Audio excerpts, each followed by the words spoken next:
Une femme s'approche du duc et lui murmure que sa future épouse le trompe. Ce qu'il fait ensuite change non seulement son destin, mais ébranle toute la haute société. Mais personne n'imagine le prix qu'elle va payer pour avoir dit cette vérité. Si vous aimez les histoires d'amour et de romance, regardez jusqu'au bout, vous ne le regretterez pas. Abonnez-vous à cette chaîne et laissez un commentaire pour nous dire d'où vous écoutez cette magnifique histoire. On continue. Marine Olivier n'aurait jamais imaginé que cette nuit-là changerait tout. Pas pour elle, qui avait l'habitude d'être invisible. Pas pour elle, qui servait du champagne français dans des coupes en cristal à des gens qui ne plongeaient jamais leur regard dans le sien. Mais c'est exactement ce qui s'est produit dans la grande salle de l'hôtel de Crillon, à Paris, lors du gala de charité le plus médiatisé de l'année. L'atmosphère scintillait. Les lustres reflétèrent la lumière sur des robes de haute couture et des smokings impeccables. Là, Marine circulait, son plateau en équilibre, discrète comme elle l'avait toujours été. Depuis qu'elle avait commencé à travailler dans l'événementiel de luxe, elle avait appris la règle numéro 1, être efficace sans être remarquée. Mais Marine voyait, elle voyait tout. Ayant grandi en banlieue parisienne, à Saint-Denis, fille d'une couturière et d'un chauffeur de bus décédé quand elle avait 15 ans, Marine avait développé un talent particulier, l'observation. Quand on n'a pas de voix, quand on n'est pas remarqué, on apprend à lire les gens. Les gestes minimes, les expressions qui ne durent qu'une seconde, les regards qui en disent plus que 1000 mots. Cette nuit-là, alors qu'elle servait les invités célébrant une nouvelle édition du Gala de la Renaissance, un événement qui récoltait des millions pour des œuvres caritatives tout en renforçant les alliances entre les familles les plus puissantes du pays, Marine remarqua quelque chose d'étrange. Il y avait une tension dans l'air qui ne s'accordait pas avec les sourires parfaits. Ses yeux furent attirés, comme souvent, vers le centre de toutes les attentions. Raphaël de Montfort, 36 ans, duc et héritier du groupe Montfort, l'un des plus grands conglomérats industriels de France, actif dans le bâtiment, l'énergie et les télécommunications. Grand, les épaules larges, les cheveux sombres légèrement grisonnants sur les tempes, la mâchoire dessinée et des yeux couleur ambre qui semblaient évaluer tout et tout le monde avec une précision chirurgicale. Il était impeccable dans son smoking, discutant avec des chefs d'entreprise et des ministres, arborant toujours ce sourire contrôlé de celui qui a appris très tôt à séparer le personnel du professionnel. À ses côtés, presque collée à son bras, se tenait Lorraine de Vassy, la fiancée, la femme qui, dans 3 mois, deviendrait la duchesse de Montfort lors d'un mariage que l'on qualifiait déjà d'événement de la décennie. Lorraine était exactement ce que l'on attendait d'elle, blonde, svelte, élégante, vêtue d'une robe bleu nuit qui coûtait certainement plus que ce que Marine gagnait en un an. Fille d'un magistrat à la retraite et d'une figure influente de la noblesse parisienne, Lorraine évoluait avec naturel dans ce monde. Son sourire était radieux, sa posture irréprochable, ses paroles toujours justes. Trop parfaite, pensa Marine avant de se réprimander immédiatement. Qui était-elle pour juger? Juste une employée invisible de plus servant des boissons. Mais l'impression persistait. Marine observa Lorraine saluer un groupe de femmes d'affaires, riant à la mesure exacte, touchant les bras avec une familiarité calculée. Elle observa comment elle regardait Raphaël, avec admiration certes, mais il y avait autre chose. Quelque chose que Marine ne parvenait pas à nommer, une sorte de satisfaction qui semblait moins liée à l'amour qu'à la conquête. C'est alors que Marine remarqua un schéma. Lorraine consultait son téléphone avec une fréquence inhabituelle. Discrètement, bien sûr, un coup d'œil rapide suivi d'un petit sourire qui mourait avant d'atteindre ses yeux. Marine la vit, en pleine conversation avec l'épouse d'un sénateur, taper quelque chose rapidement en cachant l'écran avec son corps. Elle la vit détourner le regard vers l'entrée de la salle, comme si elle attendait quelqu'un. Et ce quelqu'un finit par arriver. Thibaut Ménard. Marine le reconnut car elle l'avait déjà vu dans d'autres réceptions. Photographe mondain toujours engagé pour immortaliser les événements de l'élite parisienne. Beau d'une manière plus accessible que Raphaël, avec des cheveux clairs, un sourire facile et une présence charismatique qui mettait les gens à l'aise devant l'objectif. Il salua quelques invités, se positionna près de l'estrade où aurait lieu la vente aux enchères et commença à travailler. Marine vit le changement subtil chez Lorraine. La façon dont elle redressa les épaules, comment ses yeux brillèrent un instant avant qu'elle ne reprenne le contrôle de son expression. Peut-être n'était-ce rien, Peut-être que Marine voyait des choses là où il n'y en avait pas. Mais alors, cela arriva. Marine devait réapprovisionner les coupes vides et se dirigea vers la zone de service, un couloir discret menant aux cuisines. C'est là qu'elle entendit des voix provenant d'un petit renfoncement dans le mur, où se trouvait une porte d'accès aux jardins extérieurs. Des voix basses, urgentes. Marine s'arrêta. Elle ne devrait pas écouter, elle le savait. Mais quelque chose la poussa à rester. Nous ne pouvons plus continuer ainsi. C'était la voix de Lorraine tendue d'une manière que Marine n'avait jamais entendue. C'est trop risqué. Tu avais dit que tu contrôlais la situation. La voix masculine était celle de Thibault. Marine en était certaine. Tu avais dit qu'il ne soupçonnait rien. Et il ne soupçonne rien. Raphaël me fait entièrement confiance. L'affirmation sonna étrangement, froide. Mais cela ne signifie pas que nous pouvons être imprudents. Je te l'ai déjà dit, après le mariage, ce sera plus facile. 3 mois, Thibault. Encore 3 mois et nous aurons tout ce dont nous avons besoin. Tout ce dont tu as besoin, tu veux dire? Il y avait de l'amertume dans sa voix. Moi, je ne veux que toi. Un silence s'installa. Marine retint sa respiration. Tu m'auras. La voix de Lorraine était plus douce maintenant, manipulatrice. Mais tu sais que nous avons besoin de cet argent, de cet accès. Raphaël est la clé de tout.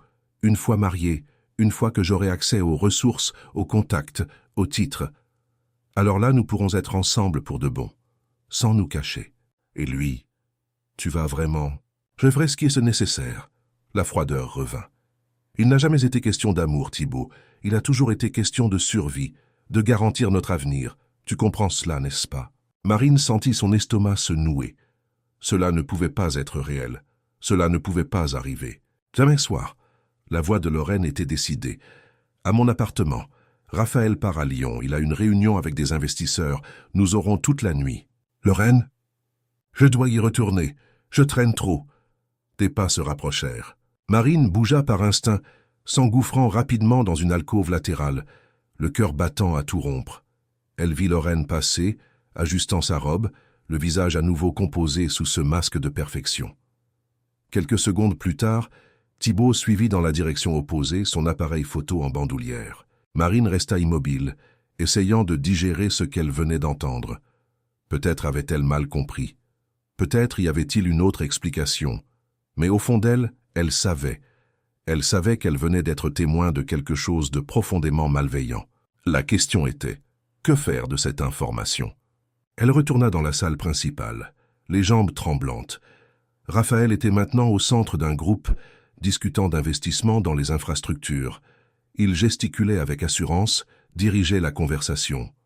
Un homme au contrôle total de sa vie. Un homme qui n'avait aucune idée qu'il était trahi. Marine servit encore du champagne, essayant de se concentrer sur son travail. Mais ses yeux ne cessaient de revenir vers Raphaël et Lorraine. Le couple parfait, lui, attentionné, touchant gentiment son dos en la présentant à un groupe d'hommes d'affaires japonais. Elle, souriante, disant quelque chose en anglais qui faisait rire tout le monde. L'alchimie semblait réelle, la connexion, authentique. Mais Marine connaissait la vérité, ou du moins une partie. 2 heures passèrent. La vente aux enchères eut lieu, récoltant des sommes impressionnantes. Marine vit Raphaël acquérir pour 400 000 € une sculpture contemporaine dont elle n'imaginait même pas la valeur. Elle vit Lorraine applaudir avec élégance, embrasser sa joue, poser pour les photos. Tout était si parfait, tout était si faux. Et alors, Marine prit la décision la plus impulsive de sa vie. Elle n'avait pas de preuves concrètes, elle n'avait pas de certitude absolue, mais elle avait la conviction que cet homme méritait de savoir. Il méritait au moins la chance de vérifier, de se protéger.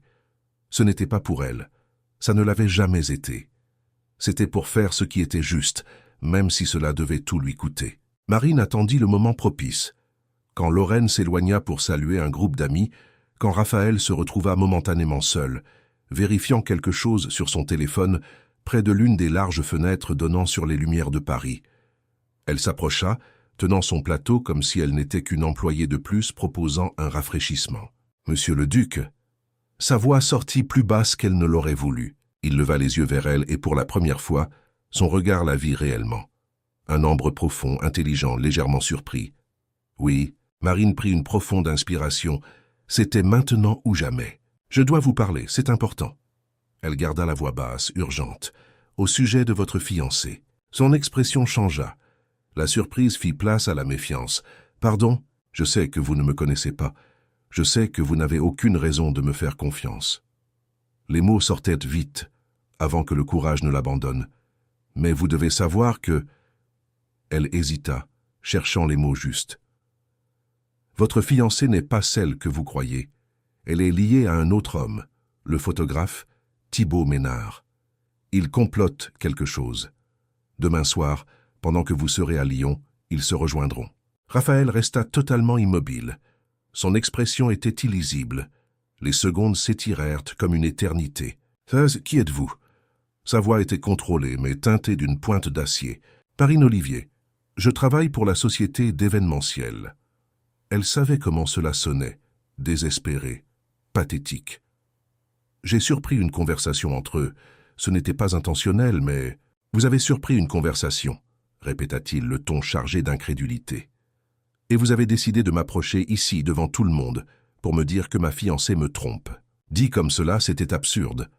Marine sentit le sang lui monter aux joues. « Je sais ce que vous pensez, mais c'est la vérité. » Ils discutaient, près de l'accès de service, pensant que personne ne pouvait entendre. Elle a dit qu'après le mariage, une fois qu'elle aurait accès à vos ressources, elle... Assez. Le mot tomba, ferme, définitif. Raphaël fit un pas en avant, baissant la voix pour que personne d'autre n'entende. « J'ignore quel est votre but. J'ignore si c'est de l'argent que vous voulez, de l'attention, ou si vous avez un grief personnel contre Lorraine. Mais je vais être très clair. Je ne tolérerai pas ce genre d'accusation infondée contre la femme que je vais épouser. » Monsieur le duc, je vous en prie, vous pensez que je ne connais pas Lorraine, que j'ignore qui elle est? Il y avait quelque chose dans ses yeux maintenant, quelque chose que Marine ne parvenait pas à décoder. De la colère? De la peur? Nous sommes ensemble depuis 2 ans. Je connais sa famille, ses amis, chaque détail de sa vie, et vous, une parfaite inconnue, vous espérez que je croie à cette histoire absurde basée sur une conversation que vous auriez prétendument entendue? Marine sentit les larmes lui brûler les yeux, mais elle refusa de les laisser couler. Je comprends votre réaction, mais je dis la vérité. Vous pouvez vérifier. Demain soir, quand vous serez à Lyon. Je serai à Lyon, la coupa-t-il à nouveau, pour une réunion extrêmement importante pour l'avenir de mon groupe, et je ne laisserai pas des paranoïas semées par quelqu'un que je viens de rencontrer interférer avec mon travail. Ce n'est pas de la paranoïa. Cela suffit. Raphaël regarda autour de lui, s'assurant que personne ne prêtait attention. Je vous suggère de retourner à votre travail et de ne répéter cette histoire à personne d'autre, pour votre propre bien. Il s'éloigna avant qu'elle ne puisse répondre. Marine resta là, sentant le rejet comme un coup de poing à l'estomac. Elle savait qu'il y avait peu de chances qu'il la croie, mais cela faisait mal quand même. Mal parce qu'elle connaissait la vérité. Mal parce qu'elle avait essayé de bien faire et qu'elle avait été traitée comme une menteuse opportuniste. Elle regarda où Raphaël se trouvait maintenant, à nouveau aux côtés de Lorraine qui lui tenait le bras en riant d'un mot d'un invité. L'image parfaite d'un couple amoureux. Marine finit son service en pilote automatique. Elle servit des verres, ramassa des coupes vides, nettoya discrètement une petite tache sur une nappe. Quand la nuit prit fin et que les derniers invités commencèrent à partir, elle récupéra ses affaires et s'en alla sans un regard en arrière. Dans le bus bondé qui la ramenait vers le sud de Paris, Marine appuya sa tête contre la vitre froide et essaya de ne pas repenser au regard de Raphaël, à ce mépris mal déguisé, à cette certitude absolue qu'elle n'était qu'une personne de plus essayant de tirer profit de lui. Peut-être aurait-elle dû se taire, peut-être aurait-elle dû ignorer ce qu'elle avait entendu. Après tout, qui était-elle pour interférer dans la vie de gens si haut placés? Mais malgré tout, malgré le doute et le regret qui lui martelèrent l'esprit, une petite voix insistait. Elle avait fait ce qu'il fallait. Et si Raphaël de Montfort ne voulait pas la croire, c'était son problème. Au moins, sa conscience était tranquille. Elle n'imaginait pas que cette décision, ce murmure risqué lors d'une nuit de gala, n'était que le début d'une série d'événements qui transformerait sa vie à jamais. Que l'homme qui l'avait méprisé cette nuit-là serait bientôt forcé d'affronter une vérité qu'il n'avait jamais cru possible. Et que Marine Olivier, la femme invisible que personne ne remarquait, était sur le point de devenir le centre de la plus grande tempête de la haute société parisienne. Raphaël de Montfort ne croyait pas aux coïncidences. Il avait bâti un empire aux côtés de son père en analysant les risques, en détectant les menaces, en anticipant les mouvements. Et même si tout en lui criait d'ignorer les paroles de cette femme, Marine quelque chose, il ne se souvenait même pas de son nom de famille, quelque chose le dérangeait. Ce n'étaient pas les accusations en elles-mêmes, c'était ses yeux. Il avait vu des gens mentir toute sa vie. Il avait vu des associés essayer de le tromper, des concurrents fabriquer des récits, et même des membres de sa famille déformer les faits pour leur propre bénéfice. Il y avait toujours un signe, le regard fuyant, l'hésitation calculée, l'emphase excessive. Marine n'avait rien de tout cela. Elle l'avait regardé droit dans les yeux, la voix tremblante non pas de malice, mais de ce qui ressemblait à de la peur. La peur de ne pas être crue. Pourtant, la croire signifierait remettre en question Lorraine. Et Lorraine était parfaite. Elle lui avait été présentée 2 ans plus tôt lors d'un dîner chez les Vassy, une famille traditionnelle aux connexions politiques et sociales importantes. Elle était intelligente, cultivée, connaissait l'art, parlait 3 langues, évoluait avec aisance parmi les entrepreneurs et les intellectuels. Elle était exactement le genre de femme que sa mère lui avait toujours dit de trouver. Quelqu'un à la hauteur du nom de Montfort. Mais Raphaël se surprit, pendant son trajet vers Lyon dans le jet privé de la compagnie, à regarder par le hublot en repassant les détails. Lorraine avait toujours été attentionnée, mais jamais expansive. Affectueuse, mais contrôlée. Elle l'embrassait lors des événements, lui tenait la main lors des dîners, disait les mots justes au bon moment. Mais y avait-il de la passion? Y avait-il ce feu qu'il imaginait devoir exister entre 2 personnes sur le point de passer leur vie ensemble? Raphaël chassa cette pensée. Il était ridicule. Il laissait les paroles d'une inconnue semer des doutes infondés. Il se concentra sur sa réunion, sur les contrats qu'il devait signer, sur les millions en jeu. Mais lorsqu'il revint à Paris le lendemain matin, un jour plus tôt que prévu car la réunion s'était terminée plus vite que prévu, Raphaël se surprit à faire quelque chose qu'il n'aurait jamais imaginé. Tester sa propre fiancée. Il ne dit pas à Lorraine qu'il était rentré plus tôt. Il la laissa simplement croire qu'il était encore à Lyon. Et à 20h, il était dans sa voiture, garée discrètement à 2 rues de l'appartement de Lorraine, dans le Triangle d'Or. Se sentant idiot, se sentant trahi non pas par elle, mais par lui-même, pour avoir écouté une parfaite étrangère. 1 heure passa, puis 2. Rien ne se produisit. Raphaël était sur le point de partir, riant amèrement de sa propre paranoïa, quand il vit Lorraine sortir de l'immeuble. Elle était différente. Jean, t-shirt blanc, cheveux lâchés, décontractée d'une manière qu'elle l'était rarement. Elle regarda rapidement autour d'elle et marcha dans la direction opposée. Raphaël la suivit à pied, en gardant ses distances. Son cœur battait la chamade, c'était de la folie, mais il ne pouvait pas s'arrêter. Lorraine entra dans un café à 3 rues de là, un endroit discret, loin des itinéraires habituels de l'élite parisienne. Raphaël resta à l'extérieur, observant à travers la vitrine. Elle s'assit à une table au fond, commanda quelque chose, manipula son téléphone. 30 minutes plus tard, personne n'était encore apparu. Raphaël ressentit un soulagement mêlé de honte. Bien sûr que rien n'allait se passer, bien sûr qu'il avait tort. Lorraine était probablement juste sortie prendre un café pour avoir un moment d'intimité avant le mariage. Elle en avait le droit. Tout le monde l'avait. Il retourna à sa voiture, décidé à oublier toute cette soirée. Décidé à ne plus jamais repenser à cette femme aux yeux intenses qui avait semé le doute là où il ne devait y en avoir aucun. Mais l'univers avait d'autres projets. Le lendemain matin, Raphaël reçut un appel de sa mère, Hélène de Montfort. Sa voix était tendue. « Raphaël, nous devons parler. Immédiatement. » Il se rendit à l'hôtel particulier de la famille, dans le 16e arrondissement. Hélène l'attendait dans le salon, élégante comme toujours, mais avec une expression qu'il voyait rarement, de l'inconfort. « Mère, que se passe-t-il? J'ai reçu quelques appels tôt ce matin. » Hélène servit du café dans des tasses en porcelaine. Des amis, toutes commentent la même chose. Apparemment, il y a eu un incident au gala. Raphaël sentit un serrement dans sa poitrine. Quel genre d'incident?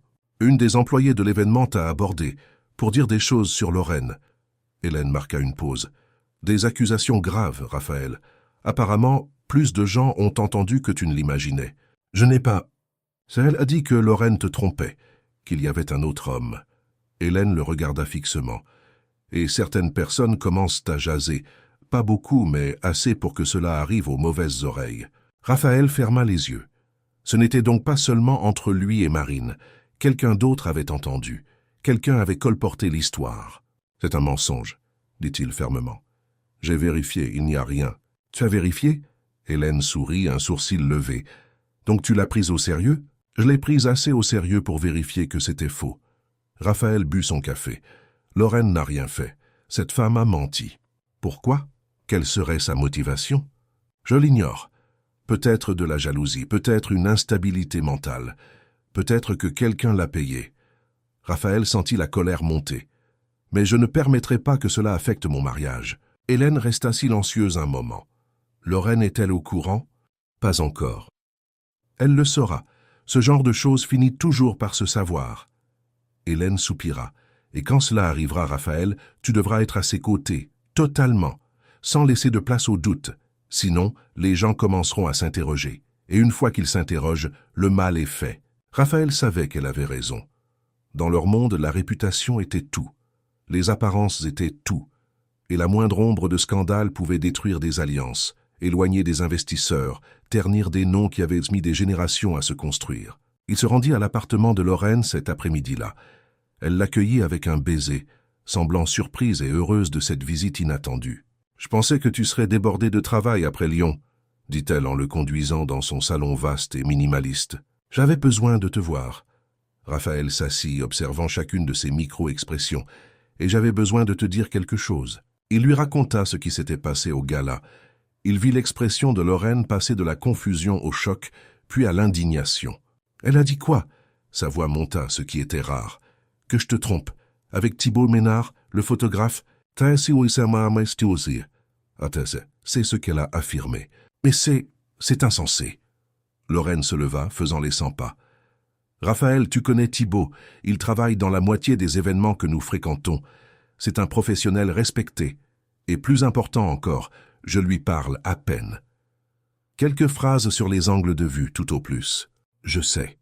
Alors pourquoi cette femme, Marine, c'est bien son nom? Pourquoi inventerait-elle une chose pareille? » Lorraine s'arrêta devant lui, les yeux brillants de larmes retenues. « Qu'ai-je fait pour mériter cela ?» Raphaël l'attira contre lui. « Rien, tu n'as rien fait. Et je ne l'ai pas cru, pas une seconde. Mais il l'avait cru. Du moins un peu. Assez pour la suivre, pour la tester. Et maintenant, voyant Lorraine si visiblement bouleversée, Raphaël se sentait coupable. « Les gens en parlent ?» demanda Lorraine, sa voix étouffée contre son torse. « Quelques-uns. Mais nous allons contrôler cela. Nous allons clarifier qu'il s'agissait d'une accusation infondée d'une employée qui a probablement des problèmes personnels. » Lorraine s'écarta, essuyant ses yeux. « Et elle, cette Marine, qu'est-ce qui va lui arriver? J'ai déjà contacté la société d'événementiel. Elle sera renvoyée. » « Bien ?» Lorraine prit une profonde inspiration, reprenant contenance. « Désolé, je sais que cela semble vindicatif. Mais Raphaël, elle a essayé de détruire notre relation. Elle a essayé de semer le doute entre nous. Cela ne peut rester sans conséquence. » Raphaël acquiesça. Et quand il quitta l'appartement de Lorraine quelques heures plus tard, il était convaincu d'avoir fait le bon choix. Lorraine était blessée, mais elle serait protégée. La vérité triompherait. Et cette Marine, qui qu'elle soit, apprendrait qu'on ne joue pas impunément avec la vie des gens. Marine apprit qu'elle était licenciée en arrivant au travail 3 jours après le gala. Son superviseur, M. Auguste, un homme d'ordinaire gentil, parvenait à peine à croiser son regard. « Marine, je vais aller droit au but. Nous ne pouvons plus compter sur vos services. » Elle resta sous le choc. « Pourquoi? Ai-je fait quelque chose de mal? Nous avons reçu une plainte. » Grave. Auguste manipula nerveusement quelques dossiers. Apparemment, vous avez abordé l'un des invités du gala avec des accusations inappropriées. Cela va à l'encontre de toutes nos règles. Nos employés doivent être discrets, professionnels. J'essayais d'aider. Marine sentit sa gorge se serrer. J'ai vu quelque chose, entendu quelque chose, et j'ai pensé que... Marine, peu importe ce que vous avez vu ou entendu, ce n'était pas votre rôle d'interférer. Auguste soupira. Ce travail était important pour vous, je le sais, mais mes mains sont liées. La famille de Montfort est l'un de nos plus gros clients. S'ils exigent à votre départ, je ne peux rien faire. Marine signa les documents de licenciement, les mains tremblantes. Cet emploi était sa principale source de revenus. Il lui permettait de payer le loyer du petit appartement qu'elle partageait avec 2 colocataires, d'envoyer de l'argent à sa mère qui vivait à Aubervilliers, et d'économiser un peu chaque mois dans l'espoir de reprendre un jour ses études. Et maintenant, elle était au chômage, pour avoir essayé de faire ce qui était juste. Mais ce n'était que le début. Dans les jours qui suivirent, Marine commença à percevoir des changements subtils. Des amis travaillant dans d'autres agences cessèrent de répondre à ses messages. Lorsqu'elle essaya de postuler ailleurs, on l'informa qu'il n'y avait pas de poste disponible, même quand elle savait pertinemment qu'il recrutait. Sa réputation avait été ternie. Et dans le monde étroit et fermé de l'événementiel de luxe parisien, une réputation ternie était une condamnation à mort professionnelle. C'est sa colocataire, Julie, qui finit par lui dire la vérité. « Marine, les gens parlent de toi, » dit Julie un soir, alors qu'elle prenait un thé dans leur petite cuisine. « Ils disent que tu es instable, que tu t'es focalisé sur un client riche, que tu as inventé une histoire sur sa fiancée, que tu as provoqué un scandale. »« Mais ce n'est pas vrai, » protesta Marine. « J'ai juste dit ce que j'avais entendu, je n'ai rien inventé. »« Moi, je te crois, » dit Julie en touchant sa main. « Mais les autres, non. Et l'histoire se propage. Certains disent que tu as fait ça parce que tu es amoureuse de lui, de ce duc de Montfort. » Marine eut un haut le cœur. « C'est ridicule. Je connais à peine cet homme. Je ne l'ai vu qu'aux réceptions, de loin. Je sais. Mais tu sais comment sont les gens. Ils adorent les histoires dramatiques, et celle-ci a tous les ingrédients. La fille pauvre obsédée par le prince riche, inventant des mensonges sur la princesse pour essayer de les séparer. » Marine cacha son visage dans ses mains. Comment sa vie s'était-elle effondrée si vite? Tout ce qu'elle avait fait, c'était dire la vérité. Et maintenant, elle était dépeinte comme une menteuse, une obsédée, une personne indigne de confiance. Elle passa des semaines à chercher du travail. N'importe quel travail. Mais les portes se fermaient les unes après les autres. Ses économies s'épuisaient. L'anxiété la rongeait. La nuit, allongée dans son lit étroit, Marine se demandait si elle n'aurait pas dû se taire, si elle n'aurait pas dû ignorer ce qu'elle avait entendu et continuer sa vie simple et invisible. Mais alors elle se souvenait des yeux de Raphaël, de la façon dont il regardait Lorraine, avec confiance et tendresse. Un homme qui ignorait qu'il était trompé, et Marine ne parvenait pas à regretter totalement son geste, même si cela lui coûtait tout. Ce qu'elle ignorait, c'est que Raphaël de Montfort, lui non plus, ne parvenait pas à cesser de penser à elle. Pas de la manière suggérée par les rumeurs, mais d'une manière qui le troublait profondément, parce que même après avoir vérifié, même après avoir vu Lorraine seule dans ce café, même en étant convaincu que Marine se trompait, quelque chose ne collait toujours pas parfaitement. Et Raphaël de Montfort n'aimait pas quand les choses ne collaient pas. La vérité a une manière particulière de se révéler. Non pas quand on la cherche, non pas quand on l'attend, mais dans les moments les plus banals, les plus inattendus. Pour Raphaël de Montfort, elle arriva un mardi pluvieux, alors qu'il révisait des contrats dans son bureau. Son assistant, Adrien, frappa à la porte avec une expression étrange. « Monsieur le duc, il y a quelqu'un. Il dit devoir vous parler de toute urgence, pour une affaire personnelle. » Raphaël allait refuser quand Adrien ajouta plus bas « C'est Thibaut Ménard, le photographe. » Raphaël sentit quelque chose se contracter dans sa poitrine. « Faites-le entrer. » Thibaut entra d'un pas hésitant. Il semblait différent de l'homme plein d'assurance que Raphaël voyait dans les soirées. Ses yeux étaient rougis, son visage pâle. Il tenait une chemise cartonnée. « Monsieur de Montfort, je dois vous dire quelque chose, avant qu'il ne soit trop tard. » Thibaut prit une profonde inspiration. Au sujet de Lorraine, Raphaël resta totalement de marbre. « Continuez. Nous étions ensemble. Pas physiquement, mais émotionnellement. Depuis des mois. » Les mots sortaient précipitamment, comme si Thibaut devait les vomir avant de perdre son courage. Elle disait qu'elle m'aimait, mais qu'elle était piégée, que sa famille lui mettait la pression, que vous étiez trop important pour qu'elle vous quitte. J'ai cru en elle. J'ai été assez idiot pour y croire. Pourquoi me dire cela maintenant? Thibaut posa la chemise sur le bureau. Parce que j'ai découvert la vérité. Il n'a jamais été question d'amour. Jamais. C'était une question d'argent, de pouvoir, de position. Il ouvrit la chemise, révélant des photos, des messages imprimés, des emails. Elle nous utilisait tous les deux. Moi pour avoir la romance que vous ne lui donniez prétendument pas. Vous pour vos ressources et votre nom. Il y avait un plan, monsieur le duc. Après le mariage, elle allait demander le divorce en moins de 2 ans. Les lois sur le patrimoine l'auraient favorisé, et je serais devenu son nouvel amour. Pratique, n'est-ce pas? Raphaël prit l'un des emails. C'était un message de Lorraine à une amie détaillant exactement cela. Le mariage comme stratégie, le divorce planifié. Thibault comme prix de consolation. Pourquoi avez-vous changé d'avis? Parce qu'elle s'est servie de moi aussi. Quand cette femme, Marine, vous a prévenu, Lorraine a paniqué, elle m'a appelé en hurlant, disant que j'avais été imprudent, que notre conversation avait été entendue, et là, elle a dit quelque chose qui a tout changé. Thibault déglutit avec peine. Elle a dit que si nécessaire, elle me jetterait au loup, que j'étais remplaçable, que seul le plan global comptait, pas moi. Raphaël regarda les documents. Il y avait des conversations entre Lorraine et Thibault, des conversations entre Lorraine et d'autres personnes discutant de stratégies pour maximiser les gains lors d'un éventuel divorce. Il y avait même des ébauches de contrats de mariage qu'elle comptait contester en utilisant des failles juridiques. Il y avait une femme, dit Raphaël, plus pour lui-même que pour Thibault, Marine Olivier. Elle a essayé de me prévenir le soir du gala. Je sais. Et elle avait raison, Lorraine l'a détruite pour ça. Elle s'est assurée de répandre le bruit qu'elle était obsédée par vous, qu'elle avait tout inventé par jalousie. Thibault baissa les yeux.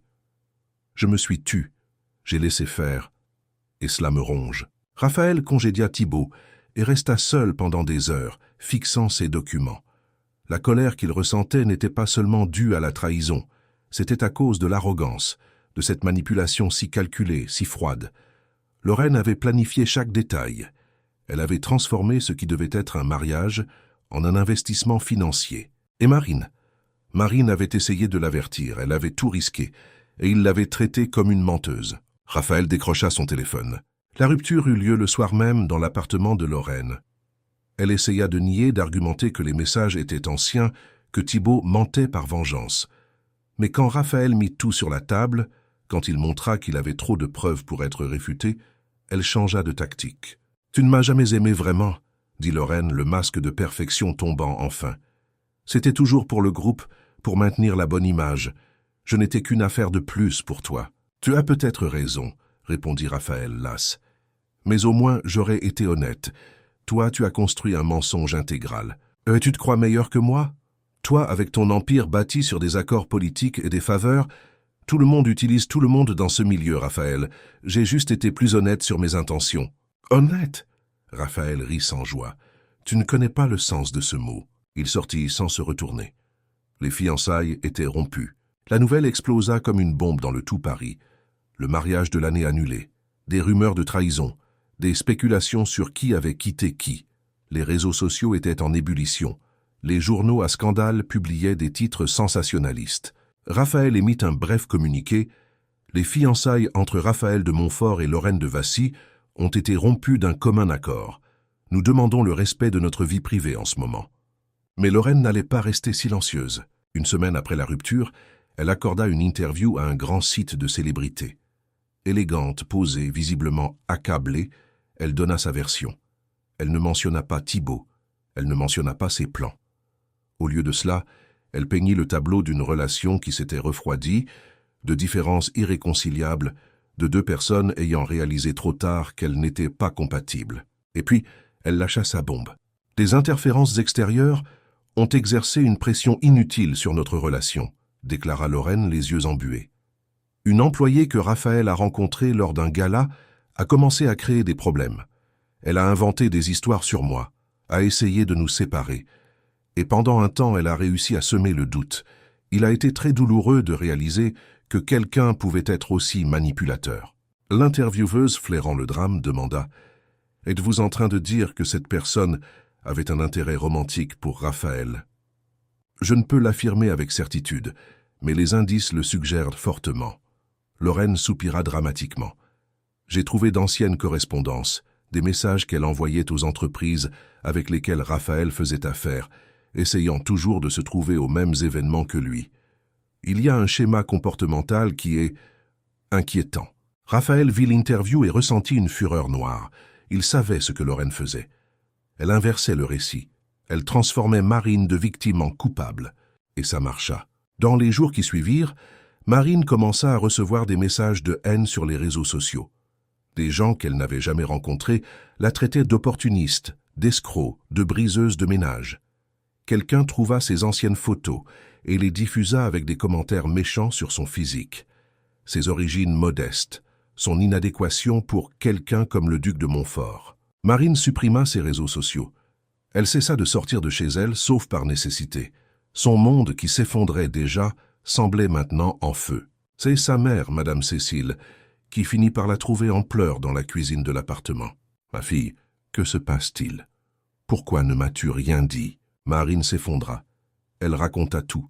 Le gala, la conversation surprise, l'avertissement à Raphaël, le licenciement, les rumeurs, et maintenant ce lynchage public. Madame Cécile écouta en silence, serrant les mains de sa fille. « Tu as fait ce qui était juste, » dit-elle d'une voix ferme. « Peu importe ce qu'ils disent. Tu as essayé d'aider un homme qui était trompé. Il n'y a aucune honte à cela. Mais regarde où ça m'a mené, maman. Je suis au chômage, diffamé, détesté par des gens qui ne me connaissent même pas. Peut-être que j'aurais dû me taire. Et vivre avec ça sur la conscience, en sachant que tu aurais pu l'empêcher de commettre une erreur terrible ?» Cécile caressa le visage de sa fille. « Tu as toujours été courageuse, Marine. Depuis toute petite. Quand ton père est mort et que nous avons dû tout recommencer, tu n'as pas gémi. Tu t'es battue. Et tu vas te battre maintenant aussi. » Mais Marine ne se sentait pas courageuse. Elle se sentait anéantie. Et c'est alors que Lorraine abattit sa dernière carte. 3 jours après l'interview, des documents apparurent sur les réseaux sociaux. Des captures d'écran d'emails que Marine aurait prétendument envoyées des années plus tôt aux assistants de Raphaël, s'enquérant de son emploi du temps, des événements qu'il fréquenterait. Les messages, sortis de leur contexte, semblaient obsessionnels. Ils semblaient confirmer la version de Lorraine. Marine regarda ces documents et sentit le sol se dérober sous ses pieds. Parce que les emails étaient réels, elle les avait envoyés, mais pas de la manière dont ils étaient présentés.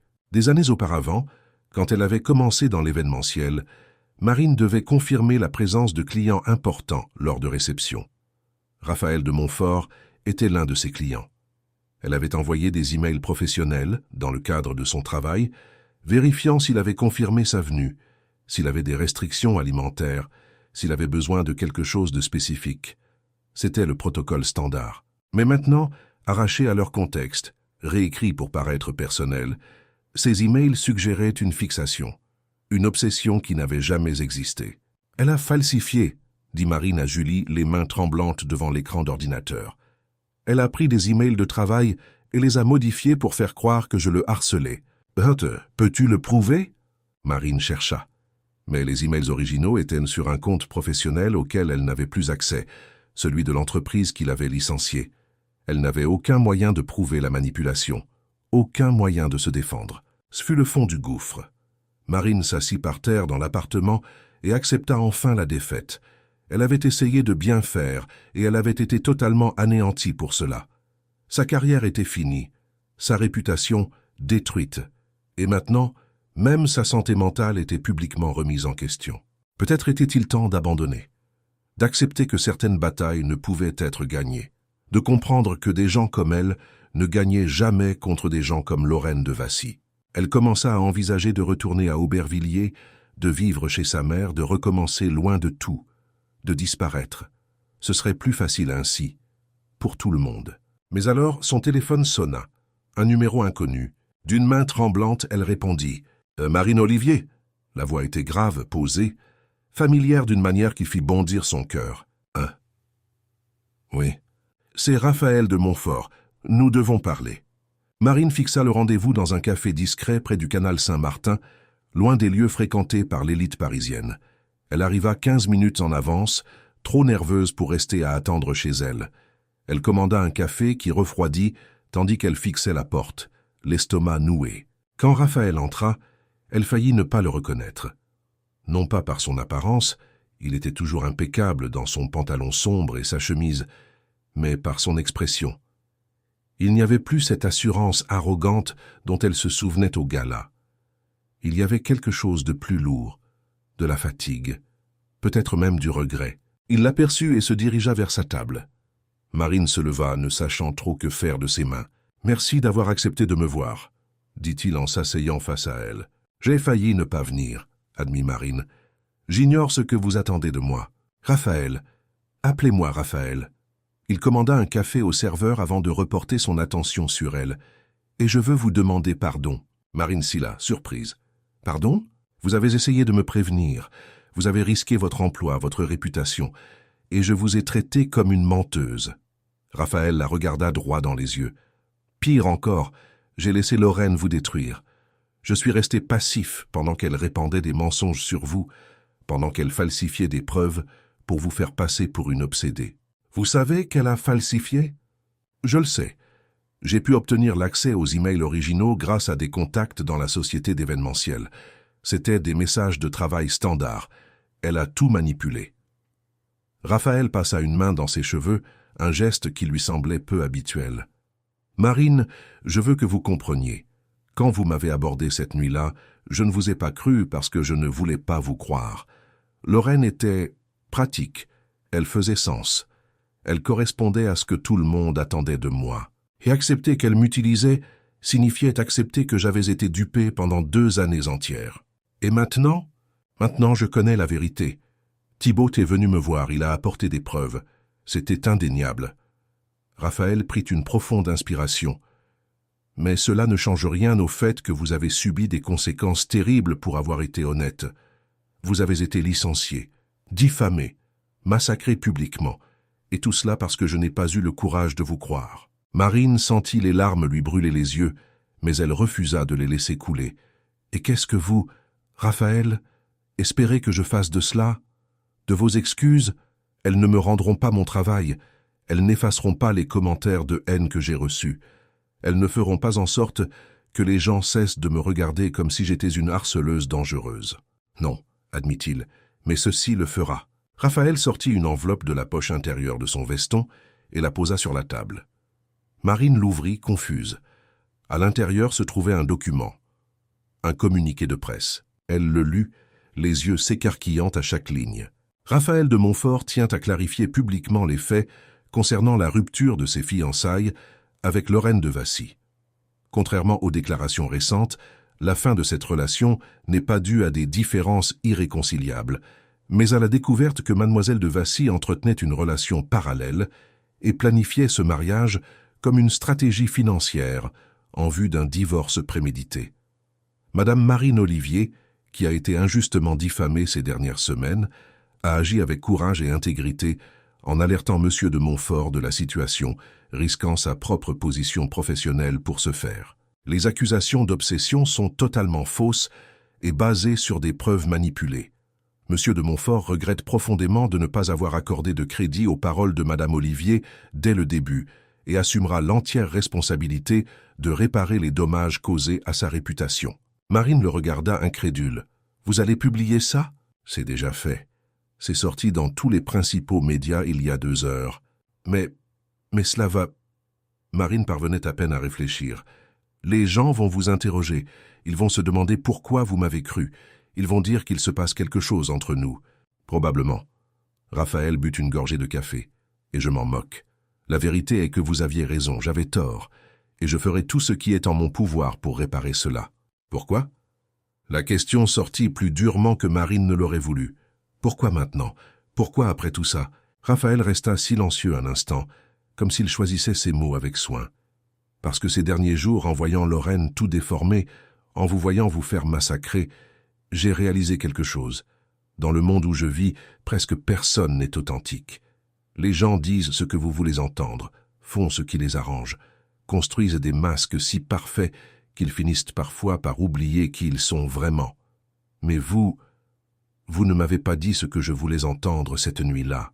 Vous m'avez dit ce que j'avais besoin de savoir, tout en sachant que je ne vous croirais probablement pas, tout en sachant que cela vous coûterait cher. Il se pencha légèrement en avant, ses yeux ambres fixés sur elle. C'est rare, Marine. Un tel courage est rare. Et je l'ai gaspillé. Pire, je l'ai puni. Alors oui, je ferai ce qu'il faut pour réparer, non pas parce que j'attends quelque chose en retour, mais parce que c'est le minimum que vous méritez. Marine ne savait que dire. Une partie d'elle voulait crier, lui jeter à la figure toute la souffrance des dernières semaines. Mais une autre partie, plus petite et plus traîtresse, ressentait autre chose. Du soulagement, de la validation, et quelque chose d'autre qu'elle ne voulait pas nommer. « Votre mère », dit-elle enfin. Votre famille, vont-ils accepter cela? Que vous défendiez publiquement une employée? Un sourire amer traversa le visage de Raphaël. Ma mère fait une crise de nerfs. Mon frère pense que j'ai perdu la tête. Mes conseillers en images sont en panique. Il haussa les épaules. Mais j'ai déjà pris de pires décisions pour de pires raisons. Celle-ci, au moins, est la bonne. Marine but son café désormais froid, essayant d'organiser ses pensées. Et Lorraine? Elle ne va pas accepter cela sans rien dire. Non, en effet. Elle menace déjà de me poursuivre pour diffamation. Raphaël marqua une pause. Mais j'ai les preuves, les emails, les messages, le témoignage de Thibault. Si elle veut aller plus loin, elle sera anéantie. Elle le sait. Alors elle fera probablement ce qui est le mieux pour elle, disparaître discrètement et reconstruire son image ailleurs. Vous semblez avoir tout prévu. J'ai passé toute la semaine à planifier. Je devais faire ça correctement. Raphaël hésita. Mais il y a autre chose. La société d'événementiel qui vous a licencié veut vous réembaucher, avec une augmentation. Et si vous ne voulez pas y retourner, je peux vous aider à trouver d'autres opportunités, de meilleures. Marine sentit la colère revenir. Vous pensez que c'est une question d'argent? D'un meilleur emploi? Non. Mais c'est un début pour réparer le préjudice. Le préjudice ne se répare pas avec de l'argent, Raphaël. Elle éleva la voix, sans se soucier des regards dans le café. Vous ne comprenez pas? Les gens qui me connaissaient depuis toujours me regardent maintenant avec suspicion. Ma propre mère a dû me consoler pendant que je pleurais par terre parce que je pensais que ma vie était finie. Et vous pensez qu'un emploi va arranger ça? Non. Sa voix était basse mais ferme. Je sais que non. Mais j'ignore quoi faire d'autre, Marine. Dites-le-moi. Comment puis-je réparer ça? Marine le regarda. Elle le regarda vraiment. Et elle vit ce qu'elle n'attendait pas. De la vulnérabilité. Raphaël de Montfort, l'homme qui dirigeait des empires, qui prenait des décisions affectant des milliers de personnes, qui ne montrait jamais de faiblesse, était là, exposé, demandant conseil, demandant pardon. « On ne répare pas », dit Marine finalement, plus calmement. « Certaines choses ne se réparent pas, on peut juste les surmonter. Et cela prend du temps. Alors donnez-moi du temps. Donnez-moi la chance de prouver que je ne suis pas l'homme arrogant qui vous a méprisé cette nuit-là. » Marine voulait dire non. Elle voulait se lever et partir, tout laisser derrière elle. Mais elle n'y parvint pas, parce que sous la colère, sous la blessure, il y avait autre chose. Une curiosité dangereuse sur qui était Raphaël de Montfort quand il ne jouait pas un rôle. « D'accord, s'entendit-elle dire, mais je ne veux pas de faveur. Je ne veux pas que vous me trouviez des emplois ou que vous utilisiez votre influence. Je veux reconstruire ma vie à ma manière. » Compris. Et j'ignore si je pourrais vous pardonner totalement. J'ignore si j'en ai envie. Oh, c'est juste. Marine se leva. Je dois y aller. Raphaël se leva également. Puis-je vous appeler? Pas pour vous demander quoi que ce soit, juste pour discuter. Marine hésita. Toute logique lui criait de dire non. Mais elle s'entendit répondre « Vous pouvez ». Elle quitta le café sans se retourner, mais elle sentit son regard peser sur elle, jusqu'à ce que la porte se referme. Dans les jours qui suivirent, le communiqué de Raphaël fit l'effet d'une déflagration médiatique. Les mêmes sites qui avaient massacré Marine publiaient désormais des rétractations. Les mêmes commentateurs qui l'avaient traité d'obsédé louaient maintenant son courage. Le récit changea du jour au lendemain. Marine reçut des messages d'excuses de personnes qui l'avaient attaquée. Elle reçut des offres d'emploi de plusieurs entreprises. Elle reçut même une demande d'interview pour une émission de télévision voulant entendre sa version de l'histoire. Elle refusa tout. Elle ne voulait pas être transformée en victime médiatique ou en héroïne improbable. Elle voulait juste récupérer sa vie. Raphaël l'appela 3 jours après leur rencontre. Marine laissa sonner 2 fois avant de décrocher. « Allô? Allô ?» Sa voix sonnait différemment au téléphone, plus proche d'une certaine manière. Je pensais, est-ce que tu aimes la pizza? Marine manqua de rire. De la pizza, c'est sérieux? Tout à fait sérieux.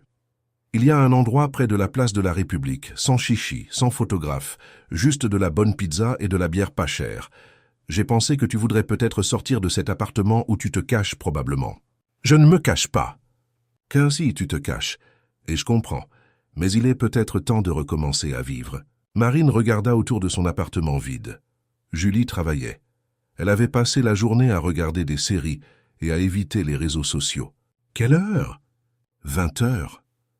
D'accord. mais je paye ma propre pizza. » Raphaël rit. C'était la première fois qu'elle l'entendait rire vraiment. Entendu. Quand Marine raccrocha, elle réalisa qu'elle souriait, et que, pour la première fois depuis des semaines, elle ressentait quelque chose qui n'était pas seulement de la douleur ou de la colère. Elle ressentait une possibilité. La pizzeria était exactement comme Raphaël l'avait décrite. Petite, sans prétention, avec des tables en bois usées et des serveurs qui traitaient tout le monde avec la même cordialité décontractée. Marine arriva en jean et chemisier simple, les cheveux attachés en queue de cheval. Quand elle vit Raphaël déjà assis à une table au fond, vêtu d'un jean et d'un t-shirt noir, elle eut une pensée étrange. Il semblait plus réel ainsi. « Tu es venu, dit-il quand elle s'assit. J'ai dit que je viendrais. J'ai pensé que tu changerais peut-être d'avis. J'ai failli, admit Marine, au moins 5 fois dans le bus. Le bus? J'aurais pu envoyer une voiture te chercher. Et on serait arrivé en limousine. Ça aurait fait une scène, et demain on serait dans les tabloïds. Marine prit le menu. Je préfère rester simple. Ils commandèrent une grande pizza et 2 bières. La conversation commença de manière un peu gauche, trop formelle, comme 2 étrangers cherchant un terrain d'entente.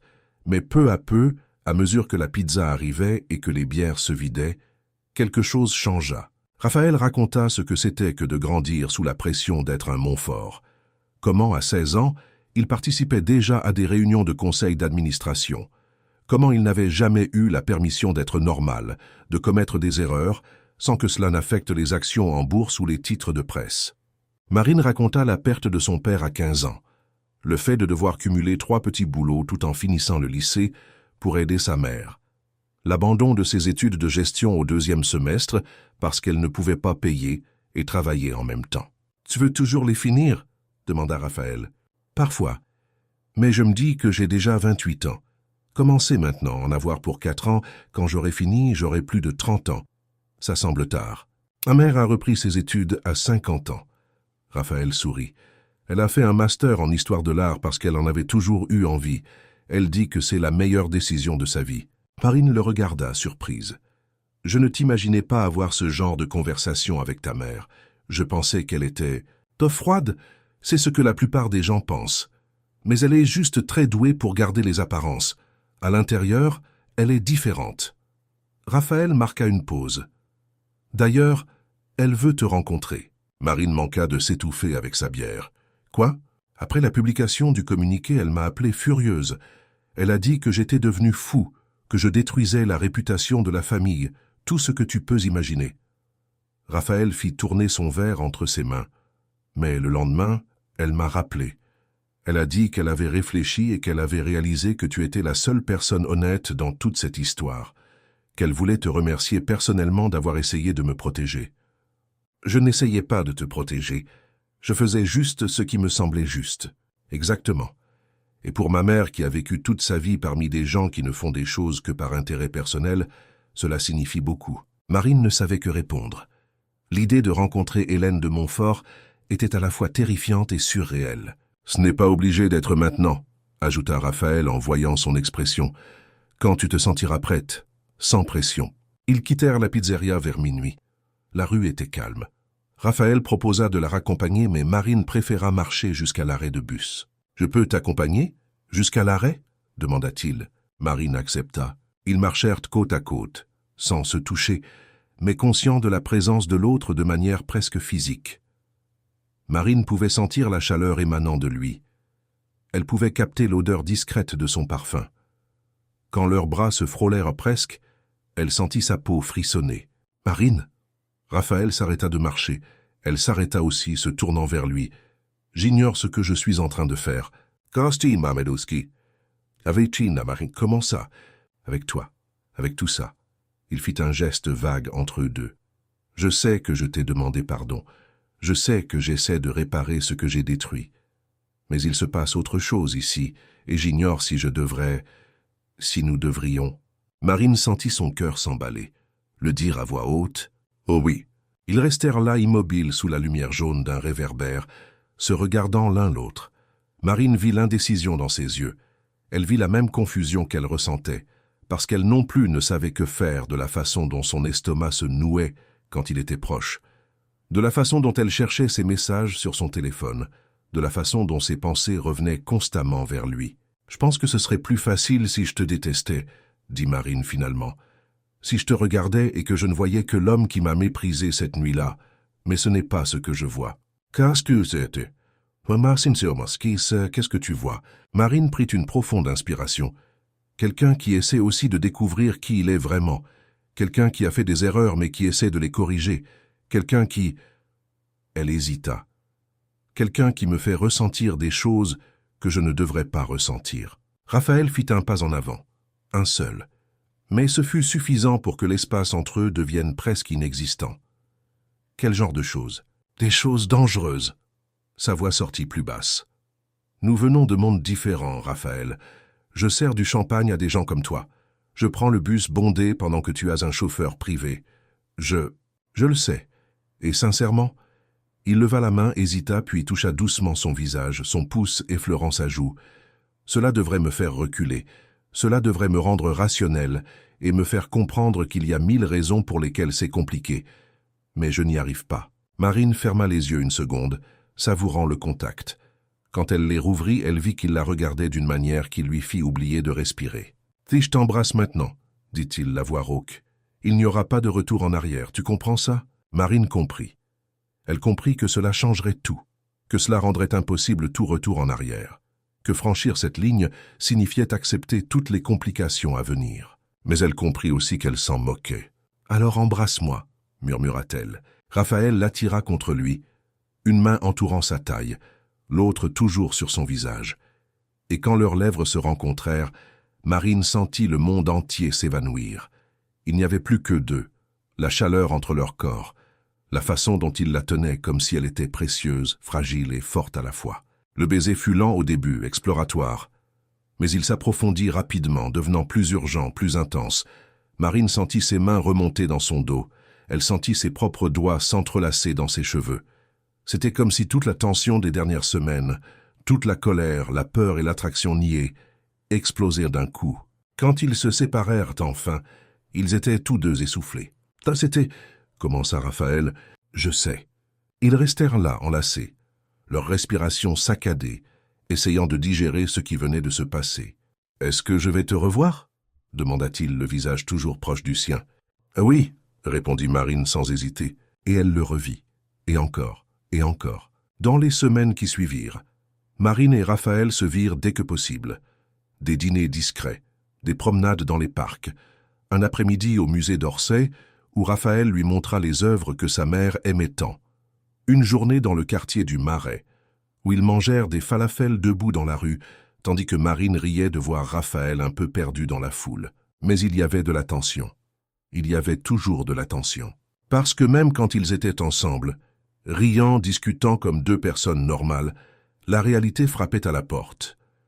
Des regards curieux quand quelqu'un reconnaissait Raphaël.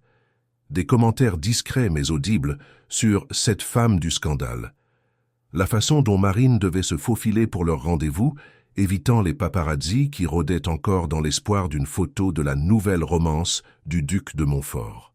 Un soir, après un dîner dans un petit restaurant japonais caché dans une ruelle de Sainte-Anne, ils étaient dans sa voiture. Raphaël insistait pour au moins la déposer près de chez elle, quand il verbalisa enfin ce qu'ils pensaient tous deux. On ne peut pas rester caché éternellement. Marine regardait par la vitre, voyant défiler les lumières de la ville. Je sais. Les gens vont parler. Ils vont dire que tu as profité de la situation, que tout cela était planifié depuis le début. Je sais, répéta-t-elle plus bas. Ils vont te juger. Ma famille, mes amis, les médias. Ils vont remettre en question chacun de tes mouvements, chacune de tes paroles. Marine se tourna vers lui. Et toi? Est-ce que tu vas commencer à douter aussi? Raphaël gara la voiture dans un endroit discret. Il coupa le moteur et se tourna complètement vers elle. Non, parce que je sais ce que je ressens. Je sais que c'est réel. Mais je dois savoir si tu es prête pour ce qui arrive. Parce que ce sera difficile, Marine. Bien plus difficile que ce que tu as déjà vécu. Marine sentit le poids de la question. Une partie d'elle voulait dire non, qu'elle n'était pas prête, que peut-être il valait mieux s'arrêter avant que cela ne devienne encore plus complexe. Mais une autre partie, celle qui se réveillait en pensant à lui, qui souriait en voyant son nom s'afficher sur son téléphone, à qui il manquait même s'il s'était vu quelques heures plus tôt, cette partie était la plus forte. « Je ne suis pas prête, admit-elle. Mais je ne peux pas non plus m'arrêter. Je ne peux pas faire comme si cela n'arrivait pas, comme si tu n'étais pas devenu important pour moi. » Raphaël prit sa main, entrelaçant leurs doigts.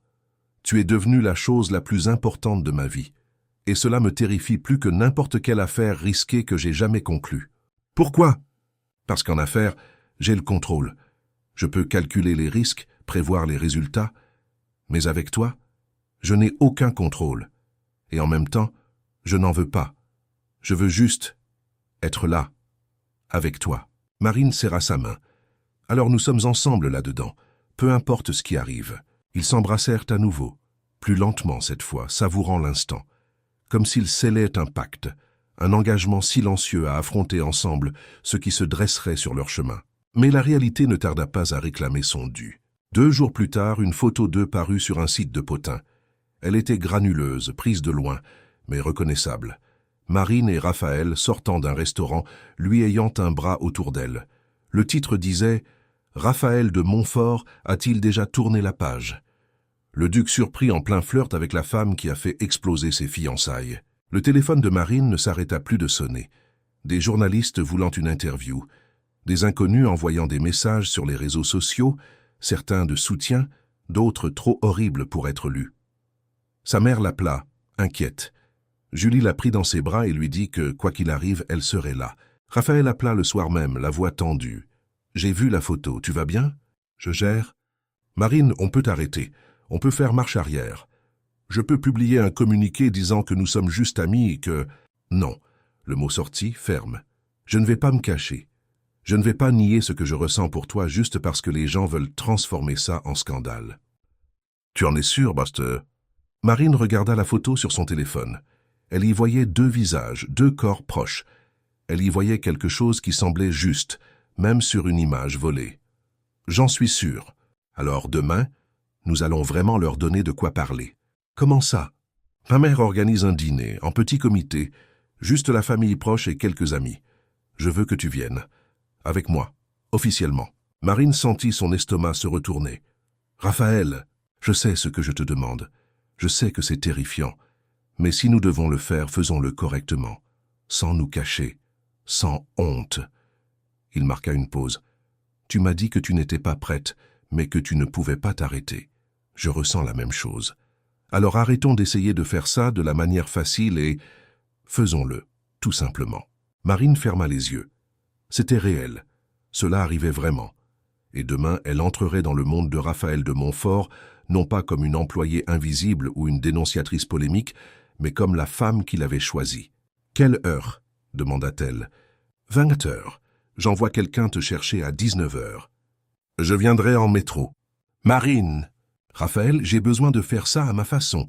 D'accord ?» Il rit doucement. « D'accord. Mais laisse-moi au moins venir te chercher à la station la plus proche. » Marché conclu.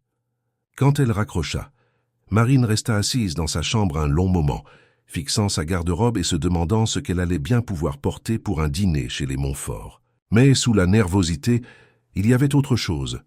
Une certitude croissante que peu importe la difficulté, peu importe les tempêtes à venir, elle était exactement là où elle devait être, aux côtés d'un homme qui la voyait, qui la choisissait, qui l'aimait d'une manière qu'elle n'avait jamais cru possible, et qu'elle aimait en retour avec une intensité qui l'effrayait et la libérait tout à la fois. Marine passa la journée entière à répéter mentalement ce qu'elle dirait, comment elle se comporterait. Julie l'aida à choisir une robe bleu marine simple mais élégante qu'elles avaient trouvée en solde des mois auparavant. Rien d'ostentatoire, rien qui ne donne l'impression qu'elle essayait d'être quelqu'un d'autre. Juste elle, dans sa meilleure version.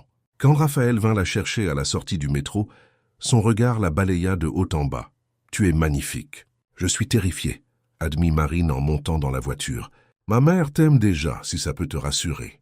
Elle ne me connaît même pas. Elle en sait assez. Elle sait que tu as eu du courage quand personne d'autre n'en a eu. Pour elle, c'est tout ce qui compte. » L'hôtel particulier des Montfort était situé dans l'un des quartiers les plus prestigieux de Paris. Quand ils franchirent le grand portail, Marine sentit la réalité de la situation la frapper de plein fouet. Raphaël n'était pas seulement riche. Il faisait partie d'une élite qu'elle ne connaissait que de loin en servant du champagne. Et maintenant elle allait dîner avec eux en tant que... Quoi exactement? Sa compagne, la femme qui avait causé le plus gros scandale récent. Respire. Raphaël lui serra la main. Ce ne sont que des gens, Marine. Certains vont t'aimer, d'autres te juger, mais aucun d'entre eux n'importe plus que nous deux. La demeure était encore plus imposante à l'intérieur. Marbre, œuvre d'art, lustre qui coûtait probablement plus que ce que Marine gagnerait dans toute sa vie.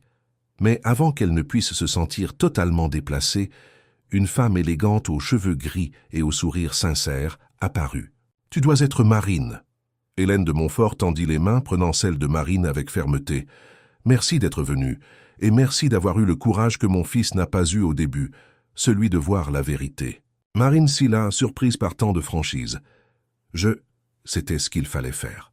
On ne fait pas toujours ce qu'il faut, même quand on sait ce que c'est. Toi, tu l'as fait. Cela en dit long sur ton caractère. Hélène regarda Raphaël avec un mélange de fierté et de reproche affectueux. « J'espère que mon fils te mérite. »« Faire ?» commença Raphaël, mais Hélène entraînait déjà Marine vers l'intérieur. Le dîner comptait une quinzaine de personnes. Le frère cadet de Raphaël, Pierre, avec sa femme Anne, quelques cousins, 2 couples d'amis proches de la famille, et, à la surprise de Marine, aucun regard n'était ouvertement chargé de jugement. Il y avait de la curiosité, certes, une certaine réserve naturelle, mais aussi un intérêt sincère. Pendant le dîner, Marine discuta de littérature avec Anne. Elles découvrirent qu'elles aimaient les mêmes auteurs. Elle parla avec l'un des cousins de Raphaël de programmes sociaux dans les quartiers sensibles, un domaine dans lequel il travaillait. Elle écouta Hélène raconter des anecdotes sur Raphaël enfant, ce qui le fit rougir et fit rire tout le monde. Mais ce fut Pierre qui, au milieu du dessert, aborda le sujet qui brûlait toutes les lèvres. « Alors Marine, tout le monde y pense mais personne n'ose demander. Comment avez-vous réellement commencé tous les deux ?» Un silence s'abattit sur la table. Raphaël se tendit, mais Marine toucha doucement son bras. « Avec de l'honnêteté, » dit-elle en regardant les convives. « J'ai vu quelque chose qui n'allait pas et je l'ai dit. Raphaël ne m'a pas cru, ce qui est compréhensible. J'étais une inconnue lançant une accusation grave. Mais quand la vérité a éclaté, il a eu le courage d'admettre qu'il avait tort et d'essayer de réparer les choses. Et en essayant de réparer, nous avons appris à nous connaître vraiment. »« Et vous êtes tombé amoureux ?» demanda Anne d'un ton doux. Marine regarda Raphaël, qui la fixait avec une intensité qui fit bondir son cœur. Oui, ce n'était pas prévu, ce n'était pas attendu, mais c'était réel. « L'amour est rarement prévu, » intervint Hélène en levant son verre de vin. « Et quand il est réel, il survit à toutes les tempêtes. Alors, portons un toast à Raphaël et Marine, et au courage d'être honnête avec soi-même et avec le monde. » Tout le monde trinqua. Marine sentit ses yeux se mouiller, mais ce n'était pas de la tristesse, c'était du soulagement, de l'acceptation. Après le dîner, alors que les autres discutaient au salon, Raphaël emmena Marine dans le jardin. La nuit était claire, les étoiles visibles, malgré les lumières de la ville. « Tu as été incroyable là-dedans, » dit-il en l'attirant contre lui. « J'ai juste été moi-même. C'est tout ce que je pouvais faire. C'était parfait. » Raphaël l'embrassa tendrement. « Ma mère m'a pris à part avant le dessert. Tu sais ce qu'elle m'a dit? »« Non. Que tu es la première femme que j'amène à un dîner de famille qui n'essaie pas d'impressionner. Que tu es juste toi, et que c'est rare et précieux. » Marine rit doucement. « Je crois que ne pas impressionner est mon super pouvoir. Sinon, ton super pouvoir est d'être authentique dans un monde rempli de masques. » Raphaël redevint sérieux. « Marine, je sais que tout cela a été des montagnes russes. Je sais que je t'ai mise dans des situations impossibles. Mais je veux que tu saches, tu as changé ma vie. Avant toi, j'étais en pilote automatique. Je faisais ce qu'on attendait de moi. J'épousais qui il fallait. Je suivais un scénario écrit par d'autres. Et puis, tu es apparu et tu as tout fait exploser. Désolé. Ne sois pas désolé. Faire exploser tout ça est la meilleure chose qui me soit jamais arrivée. » Il prit ses mains. « Tu m'as montré qu'il est possible de vivre vraiment, de ressentir vraiment, d'aimer vraiment. Et je t'aime, Marine Olivier. J'aime ton courage, ton honnêteté, la façon dont tu ne te laisses pas intimider par mon monde. J'aime la façon dont tu me défies, dont tu me donnes envie d'être meilleure. Je t'aime. » Marine laissa couler ses larmes librement cette fois. « Je t'aime aussi. Même quand je ne le voulais pas, même quand je pensais qu'il serait plus facile de te détester.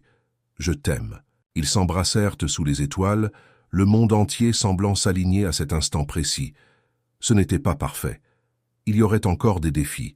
Il y aurait encore des gens pour douter, pour juger, pour essayer de les séparer.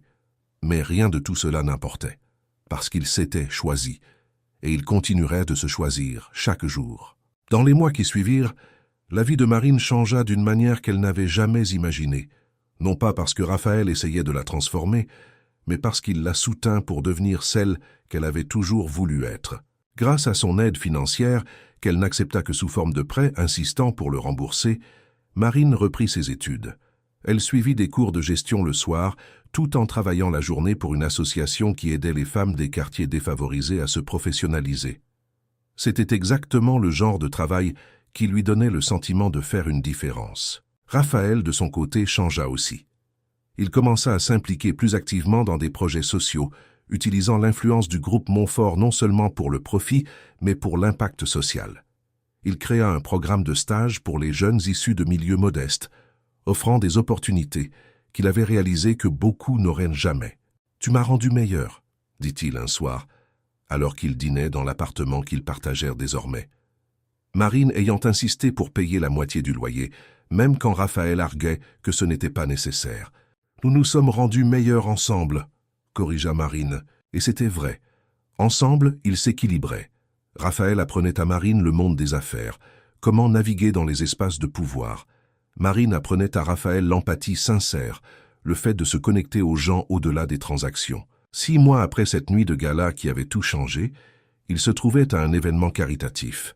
Mais cette fois, Marine était à ses côtés, non pas pour servir le champagne, mais comme sa partenaire officielle. Il y avait encore des regards, il y avait encore des murmures, mais il y avait aussi du respect, parce que les gens voyaient que ce n'était pas un caprice, ce n'était pas une passade, c'était un amour véritable, bâti sur des fondations solides de vérité et de choix mutuels. C'est lors de cet événement que Marine revit Lorraine pour la première fois depuis le scandale. Lorraine était de l'autre côté de la salle, discutant avec un groupe. Un instant, leurs regards se croisèrent. Lorraine détourna les yeux la première, le visage de marbre. « Tu vas bien ?» demanda Raphaël, ayant remarqué l'échange visuel. « Chérie, tu sais, j'avais l'habitude d'être en colère contre elle, pour ce qu'elle m'a fait, pour la façon dont elle a essayé de me détruire. » Marine observa Lorraine encore un instant. « Mais maintenant, j'ai juste de la peine pour elle, parce qu'elle ne connaîtra jamais cela, cette connexion réelle. Elle sera toujours en train de calculer, de planifier son prochain coup. Elle ne sera jamais juste, elle-même. » Raphaël l'entraîna sur la piste de danse. « Tu es incroyable, tu le sais. Tu l'as peut-être mentionné une fois ou deux, » sourit Marine, se laissant porter par la musique. Là, dansant parmi des gens qui l'auraient autrefois totalement ignoré, Marine réalisa à quel point sa vie avait changé. Mais plus important encore, elle réalisa à quel point elle-même avait changé.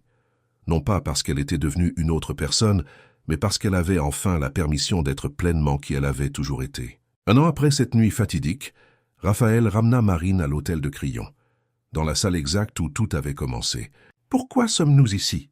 demanda Marine, confuse. « Parce que c'est ici que tu as murmuré ces mots qui ont changé ma vie. » Raphaël l'emmena près de la fenêtre où ils avaient discuté pour la première fois.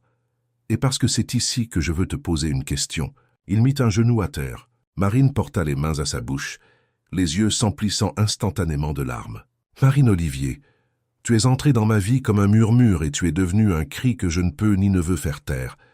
Tu m'as montré ce que signifie vivre avec vérité, aimer sans peur, choisir le courage plutôt que la convenance. Tu es ma meilleure amie, ma partenaire, mon foyer, et je veux passer le reste de ma vie à te choisir chaque jour. Veux-tu m'épouser ?» La bague était simple. Pas le diamant ostentatoire que Lorraine aurait exigé. C'était une pierre bleue, de la nuance exacte de la robe que Marine portait le soir de leur rencontre. « Oui », parvint à dire Marine à travers ses larmes. « Oui, oui, 1000 fois oui. » Raphaël se leva et l'embrassa, tandis que des applaudissements éclataient autour d'eux. Marine réalisa alors qu'ils n'étaient pas seuls. Hélène était là, souriante, les yeux humides. Pierre et Anne, Julie, Madame Cécile, sa mère, qui pleurait ouvertement de joie. Toutes les personnes importantes de leur vie étaient là pour témoigner de cet instant. « Tu as tout prévu ?» demanda Marine, riant et pleurant à la fois. « J'ai appris de toi que certains moments méritent d'être vécus avec ceux que nous aimons. » Raphaël essuya ses larmes avec ses pouces. « Et tu mérites d'être célébrée, Marine. Tu l'as toujours mérité. » La fête fut intime mais parfaite. Rien que de l'amour et de la joie. Plus tard, chez eux, Marine contempla sa bague. « À quoi penses-tu » demanda Raphaël. « C'est la façon dont tout a changé à partir d'un murmure. » Marine se tourna vers lui. « Cette nuit-là, j'étais terrifié. Mais quelque chose me disait que je devais essayer. Et cela a tout changé. » Oui, je n'essayais de rien changer. Je faisais juste ce qui était juste. Raphaël l'embrassa. « Tu as toujours été assez, Marine. Tu es extraordinaire. » Le voyage n'avait pas été facile. Il y avait eu de la douleur, du doute, des moments de quasi-abandon. Mais chaque obstacle avait renforcé leur lien.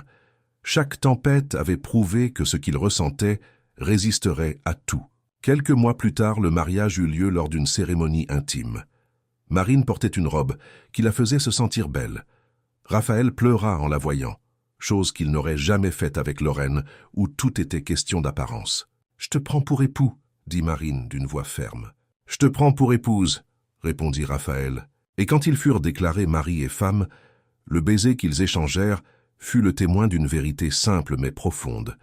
L'amour, bâti sur l'honnêteté, le courage et l'acceptation mutuelle, est celui qui dure, celui qui transforme, celui qui vaut chaque risque, chaque difficulté, chaque moment de doute. Marine Olivier de Montfort, elle avait décidé de garder ses deux noms, refusant d'effacer qui elle était avant de devenir l'épouse de Raphaël, regarda l'homme à ses côtés et sut, avec une certitude absolue, que ce murmure risqué lors d'une nuit de gala avait été le moment le plus courageux et le plus important de sa vie. Parce qu'au final, il ne s'agissait pas seulement de sauver Raphaël d'un mariage factice. Il s'agissait de se sauver tous les deux de vies qui n'étaient que des représentations. Il s'agissait de trouver, l'un chez l'autre, la permission d'être réel, d'être imparfait, d'être humain, et d'être aimés exactement pour ce qu'ils étaient. La vie qu'ils construisirent ensemble ne fut pas un conte de fées. Il y eut des disputes, des défis quand leur monde entrait en collision, des moments où Marine devait encore faire face aux préjugés. Mais il y eut aussi des rires, des conversations profondes, un soutien inconditionnel quand elle ouvrit son cabinet de conseil pour les associations. Et par-dessus tout, il y eut de l'amour. Constant, croissant, réel. Des années plus tard, quand leur fille leur demanda comment ils s'étaient rencontrés, Marine et Raphaël échangèrent un regard complice. « Ta mère m'a sauvé », dit Raphaël. « Non », corrigea Marine en souriant. « Nous nous sommes sauvés, ensemble. » Et c'était la vérité la plus profonde. En choisissant le courage plutôt que le confort, en choisissant l'amour réel plutôt que l'illusion parfaite, Marine n'avait pas seulement trouvé un partenaire,